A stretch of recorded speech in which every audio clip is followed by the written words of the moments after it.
আমরা সবাই আনন্দে মানে একসঙ্গে রেডি করেছি। আর হচ্ছে যে আমি মানে কোনো দিনও মানে মেন রোডে আমি সাইকেল চালাই না, বাট আজকে আমি চালানো মানে চালিয়েছি আর কি।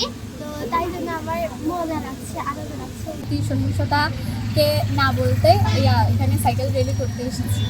যেখানে সেখানে ভালোভাবে যেতে পারে না, বিশেষ করে আমরা যে মেয়েরা, তার জন্য আজকে এই দর্শন বা এই যে আমাদের প্রতি যাদের মানে আমাদের কাছে ক্ষতিগুলো আছে, যে সহিংসতাগুলো হচ্ছে আমাদের সাথে, তা সেগুলোকে আমরা না বলার জন্য আজকে এই সেটা হচ্ছে আমাদের নারী ও কল্যাণ শিশু প্রতি সহিংসতাকে না বলো। এখানে আমি অংশগ্রহণ করতে পেরে অনেক ভালো লাগতেছে।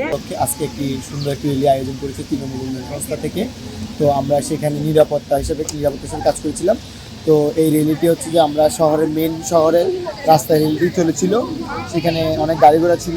তারপরে আলহামদুলিল্লাহ এখানে আমাদের প্রত্যেকের অবস্থান থেকে আমাদের কর্তব্য রয়েছে এবং দায়িত্ব রয়েছে, আমাদের অবস্থান পরিষ্কার করতে হবে। কাজে আমাদের উচিত সবার এখানে এগিয়ে আসা।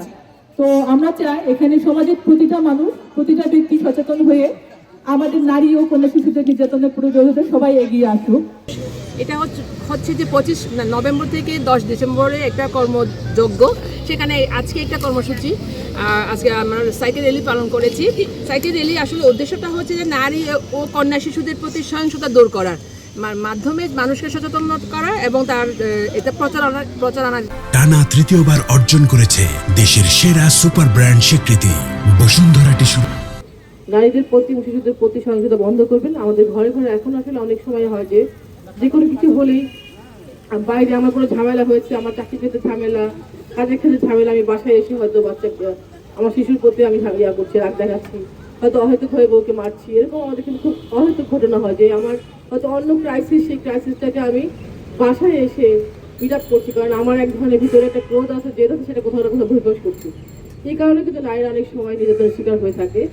আপনারা জানবেন যে আমাদের দেশে এখনো আমরা এত উন্নতি হয়েছে, কিন্তু তারপরেও কোনো কন্যা শিশুর জন্মটাকে আমরা সহজে গ্রহণ করতে পারি না। যে আমার যদি প্রথম সন্তানটা কন্যা হয়, কেমন জানি সবারই মন খারাপ হয়ে থাকে। তারপর যদি একাধিক কন্যা সন্তান হয় তাহলে আরও মন খারাপ।